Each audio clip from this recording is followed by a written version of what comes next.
अपने बच्चों को जो है वो इंश्योरेंस एडवाइज़र नहीं बनाना चाहता है या फाइनेंशियल एडवाइज़र बनाना, ये ऐसा कोई करियर जो है किसी ने इंडिपेंडेंट चूज़ नहीं किया अपने बच्चों के लिए।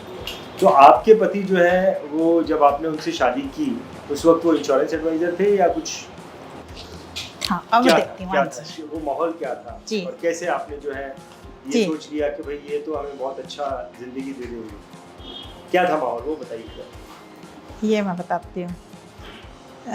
तब ये इंश्योरेंस में थे, अच्छा। इनका काम इंश्योरेंस का ही था। लेकिन मैंने ये सोच के नहीं शादी करी थी कि ये इंश्योरेंस में है, कुछ अच्छा कैरियर बनने वाला है। मुझे तो ऋषिकेश से प्रेम था, इसीलिए मैं आ गई यहाँ। अच्छा। सच्चाई यही है। अच्छा। लेकिन जब फिर मैं थोड़ी स्पिरिचुअल थी शुरू से ही, तो जब मैंने इनका वर्क देखा, इनका काम देखा, इनको जब काम करते थे और बाई चांस कोई क्लेम होता था, तो जब ये क्लेम देने जाते थे और लोगों की आंखों में आंसू थे और जब ये चेक पकड़ाते थे तो मुझे लगता था ये एक स्पिरिचुअल काम है।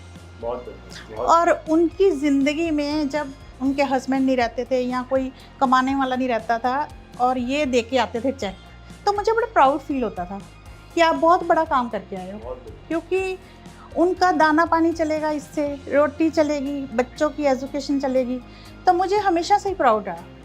प्लस इनकी ईमानदारी पे मुझे बहुत प्राउड रहा। ये बहुत ऑनेस्ट है, सारी ज़िंदगी इन्होंने ऑनेस्टी से ही काटी। मेरे 2 बच्चे हैं, आज वो दोनों वेल सेटल हैं, एक कनाडा में है, एक ऑस्ट्रेलिया में है, 15 साल से हैं। तो मेरे बच्चों में भी ऐसे ही संस्कार है, बहुत ईमानदार, बहुत संस्कारी बच्चे हैं। जो भी उनसे मिलता है बहुत खुश होता है। ये बड़े अच्छे पेरेंट्स हैं हम लोग।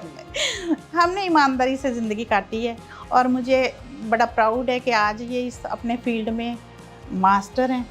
इनको सब जानते हैं, इनकी इतनी इज्जत है, सम्मान है और सबसे बड़ी बात ऑनेस्ट है। तो क्योंकि ये बहुत ऑनेस्ट है, इसलिए कहते हैं ना पंजाबी च रब ने भाग भी लाए। और अगर मान लो इनमें ऑनेस्टी ना होती तो शायद मेरी ज़िंदगी दुभर हो जाती, क्योंकि मुझे पैसा कितना है ये वैल्यू नहीं रखता, लेकिन पैसा कैसे कमाया जाता है वो बहुत वैल्यू रखता है। तो इसीलिए मैं बहुत इज़्ज़त करती हूँ, बहुत सम्मान करती हूँ इनकी। मैंने चलते फिरते भगवान को तो नहीं देखा, लेकिन हाँ इनको देखा है बहुत बढ़िया, और बहुत इसीलिए मैं इनको बहुत बेहद मतलब सब लोगों से ऊपर रखती हूँ। और सच्चाई है ये, क्योंकि मैंने देखे हैं बहुत सारे पैसे वाले लोग देखे हैं, ऐसी बात नहीं है, बहुत ज़्यादा पैसा होता है लोगों के पास, लेकिन वो बात नहीं होती, वो बात नहीं होती जो एक ईमानदारी। मैं कहती हूँ कि ठीक है करोड़ों रुपया है आपके पास, लेकिन ईमानदारी की 2 रोटी खानी वो ज़्यादा वैल्यू रखती है मेरे लिए। और इसीलिए मैं बहुत इज़्ज़त करती हूँ, मैं बहुत प्राउड करती हूँ अपने हस्बैंड पे। और इन्होंने तो खैर माशाल्लाह बहुत ज़्यादा फाइनेंस में और ये म्यूचुअल फंड में उपलब्धियाँ हासिल करी है। आज हर बंदा, ऋषिकेश का सबसे टॉप बंदा भी यहाँ आके बैठता है और इनसे एडवाइस लेता है, तब मुझे प्राउड फील होता है। बच्चे प्राउड करते हैं कि हमारे फादर आज इस लेवल पे हैं कि हमें पहचान होती है कि हाँ भाई ये मनमोहन संगर जी के बच्चे हैं। तो ये गंगा मैया की कृपा है, आप सबका प्यार है और मैं कहती हूँ कि मैं बहुत खुशकिस्मत हूँ कि मैं इनकी वाइफ हूँ। Thank you very much. Sangar ji आपकी सबसे बड़ी क्वालिफिकेशन तो ऋषिकेश में रहना निकली। तो ये क्वालिफिकेशन के बदले आपको मैडम मिल गई। हाँ सच में भाई साहब, जब मेरी जब शादी की बात चल रही थी तो बड़े सारे रिश्ते आते ही हैं, हर लड़की के आते हैं। मेरे फादर डॉक्टर हैं तो वो उसी हिसाब से ही मतलब चूज़ करते थे कि भाई हाँ लड़का एक ही एक है, यहाँ शादी कर लो, बहुत है, हमारी भी बहुत ज़मीनें हैं, हमारा भी सब है। लेकिन मेरे को एक ये था कि मुझे ऋषिकेश ही जाना है। और आज जब मैं गंगा जी पे जाती हूँ, साधना करती हूँ, ध्यान करती हूँ, मेडिटेशन करती हूँ, तो मुझे लगता है कि पहले शुरू में मैं सोचती थी कि क्योंकि मैं अमृतसर से आई हुई हूँ और यहाँ पर कोई है ही नहीं इतना ज़्यादा, तो मुझे लगता था बड़े मतलब अजीब से, मतलब बहुत कम लोग थे। आज तो बहुत रश है, आज तो बहुत आगे जा चुका है ऋषिकेश, लेकिन जब मेरी शादी हुई तो बहुत कम कोई बंदा निकलता था यहाँ से। तो मैं सोचती थी हाय कितना थका हुआ है ये शहर, क्या करूँ मैं। लेकिन जब मैंने यहाँ इस घर में शिफ्ट किया, इतने में मेरा बेटा हो गया, एक छोटा सा बच्चा, भगवान ने नन्हा सा फूल डाल दिया मेरी झोली में। तो मैं वो भी शुक्र करती हूँ गंगा मैया का। तो फिर मैं गंगा जी पे जब जाती थी, जाके बैठती थी, तो मुझे बड़ा सुकून मिलता था। और आज मैं मतलब इतने सालों से जब मैं वॉक करती हूँ या मेडिटेशन करती हूँ, और साथ में इनका साथ, इन्होंने आज तक, मैं ऋषिकेश में कैलाश आश्रम से जुड़ी रही हूँ, कैलाश आश्रम की शिष्या रही हूँ, योगा करती हूँ, मैं योगा में एमए किया। तो इन्होंने कभी भी मेरी ज़िंदगी में इतना ज़्यादा दखल अंदाजी नहीं करी कि मेरे अगर मैं मान लो कैलाश आश्रम जा रही हूँ, क्लासेस अटेंड कर रही हूँ 2 घंटे सुबह 2 घंटे शाम, तो इन्होंने कभी मेरी ज़िंदगी में ये नहीं कहा कि तुम नहीं जाओगी, तुम ये नहीं करोगी, वो नहीं करोगी। बहुत इंडिपेंडेंट में इनको रखा, बहुत प्यार से रखा, बहुत इज्जत से रखा। तो मैं बहुत अपने आप को समझती हूँ कि गंगा जी शायद इसीलिए लेके आई थी मेरे को यहाँ पर। कहाँ अमृतसर, कहाँ पंजाब की धरती, वो भी सूफियों की धरती है, मेरे को प्राउड है वहाँ पे मेरा जन्म हुआ, लेकिन यहाँ भी ऐसी ही जगह मिल गई मुझे। तो मैं बहुत खुश हूँ, मैं बहुत बहुत ज़्यादा अपने आप को खुशकिस्मत समझती हूँ। क्योंकि मैं फाइनेंशियल एडवाइज़र हूँ भी, और फाइनेंशियल एडवाइज़र लोगों की ज़िंदगी पर ही मैं जो है चर्चा करते रहता हूँ। और ये चीज़ बार बार निकलती है कि भाई एक इंश्योरेंस एडवाइज़र है, उससे कोई लड़की की शादी करना चाहेगी, कोई डॉक्टर से करेगी, इंजीनियर से करेगी। लेकिन मैंने पहली बार ऐसा सुना कि कोई ऐसा भी सोचता है कि ये एक स्पिरिचुअलिटी का काम है, और मैं भी स्पिरिचुअल हूँ, इसीलिए मैंने जो है ये रिश्ता मेरे को सच में एक बार क्या हुआ कि एक बंदा बिल्कुल, उसको शायद गोली लग गई थी, कुछ ऐसा केस था।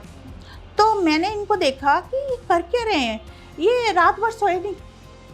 मैंने कहा मैं बड़ी परेशान, तब मेरी नई शादी हुई थी, तो मैंने कहा ये इनको क्या हुआ है। तो ये मेरे को बताया तो है ना, क्योंकि इनको लगता था मैं टेंशन में आ जाऊंगी। तो ये सारा ये रात ऐसे घूमते रहे, और मेरे को समझ नहीं आ रहा था ये क्यों परेशान है। तो मेरे को अगले दिन इन्होंने उठ के कहा कि मैं चाहता हूँ 3 दिन ये बंदा और जिंदा रहे। तो मैं हैरान थी, किस लिए, कि इसकी किस्त जमा नहीं, मैं करवा के आऊँगा तो क्लेम मिलेगा, क्योंकि वो कहते मेरे को पास से जमा करनी है, लेकिन ये मतलब इसको गोली लगे कि डेथ ना हो जाए इसकी। तो इनके हर काम में मैंने ना बड़ा परेशान रहे ये, हाँ कुछ ऐसा था।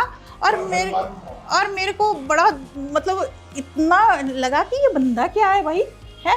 और ये नहीं कि हमारे पास बहुत सिस्टम थे, हम तो बहुत डाउन टू अर्थ रहे हैं, और आपको पता ही है उस फील्ड में पहले धीरे धीरे ग्रो होता है, ये कोई ज़्यादा तो है नहीं है। तो फिर भी इनकी सोच में मैंने वही कहा ना कि इनकी सोच इतनी ऊंची थी, तो मेरे को हमेशा लगता था कि अरे कमाल है। और ये करवा के आए। उस दिन मैंने इनके फेस पे इनके इतनी स्माइलिंग और इतनी सेटिस्फेक्शन देखी, मैंने कहा कमाल है, दूसरों के लिए, हाँ जिंदा रहे। और उसके बाद डेथ हुई, हाँ फिर डेथ हुई, लेकिन उसकी किस्त जमा करा दी इन्होंने, ताकि उसको क्लेम मिल सके कि कल को कुछ हो जाए तो कुछ ऐसा ना हो जाए इसके साथ कि क्लेम ना मिले। और शायद आपकी बात सुन ली होगी। हाँ वो बहुत, हाँ और बहुत ज़्यादा ये टेंशन में रहे 3-4 दिन बहुत ज़्यादा। और मैंने एक बंदे को तो देखा, हम लोग गए और उसके शायद हस्बैंड किसकी डेथ हुई थी, तो इन्होंने चेक जैसे ही पकड़ाया ना, वो बंदी ने ऐसे अपनी चुन्नी उतार के ना इनके पैरों में रखने लगी। ये छोटे से ही थे, ये कह रहे नहीं आप क्या कर रहे हो, आप क्या कर रहे हो। कहते आपने ना हमारी ज़िंदगी जीने का सहारा दे दिया। मतलब ये सारी चीज़ें मैंने अपनी आंखों से देखी है। और आज तो भगवान की कृपा से बहुत इनको नॉलेज है, और मुझे बड़ा प्राउड है कि इनको अपने फील्ड की पूरी नॉलेज है। और बड़ी ईमानदारी से, देखो हमारा इंश्योरेंस अब फील्ड नहीं है, हमारा म्यूचुअल फंड का है काम, और फिर भी इन्होंने टर्म इंश्योरेंस करवाना ही करवाना। जो बंदा हमारे यहाँ आ जाए कहेंगे कहीं भी करवा लो जाके, क्योंकि टर्म इंश्योरेंस बहुत ज़रूरी है। उसके बाद म्यूचुअल फंड का जो भी सिस्टम होता है, सिप कर सकता है या उसमें कैसे इन्वेस्ट करना, वो ये गाइड करेंगे। लेकिन पहले ज़रूर कहेंगे कि आपको ये करवाना चाहिए, और कहीं से भी करवा लो, हमारा उसमें कोई वो नहीं है। लेकिन हाँ प्राउड है मुझे कि मैं इनकी वाइफ हूँ। मैं आपको एक बात और कहना चाहूँगा कि बीइंग ए प्रोफेशनल हम लोगों ने बहुत सारे डेथ क्लेम दिलवाए, बहुत सी मैच्योरिटियाँ, बहुत से लोन, बहुत से सरेंडर दिलवाए, लेकिन डेथ के बाद भी मेरी कोशिश होती है कि मैं उस परिवार के लोगों से साल में 1-2 बार जरूर मिलता रहूं। कई परिवार मेरे 20-20, 25-25, 30-30 साल से टच में हैं। अगर उस परिवार में कोई प्रॉब्लम है और मैं उनके लिए कुछ कर सकता हूँ तो मैं करने की कोशिश करता हूँ, क्योंकि हमारा रिलेशन एक लॉन्ग टर्म का है। दुर्भाग्य से वो व्यक्ति ज़्यादा लंबे समय नहीं जी पाया, लेकिन हमने एक परिवार के वेलफेयर के लिए अपना काम किया था। करेक्ट। तो उसके बाद भी मेरी कोशिश होती है कि जो उनके लिए किया जा सके वो किया जाना चाहिए। बहुत बढ़िया, बहुत बढ़िया। सो संगर जी जी, एंड फैमिली, आप लोगों से मिलकर बहुत अच्छा लगा। बहुत अच्छे विचार हैं आप लोगों के, और definitely sky is the limit for you. Thank you very much. Thank you very much. या PITV यूट्यूब चैनल पर सब्सक्राइब करिए, बेल आइकन दबाएं।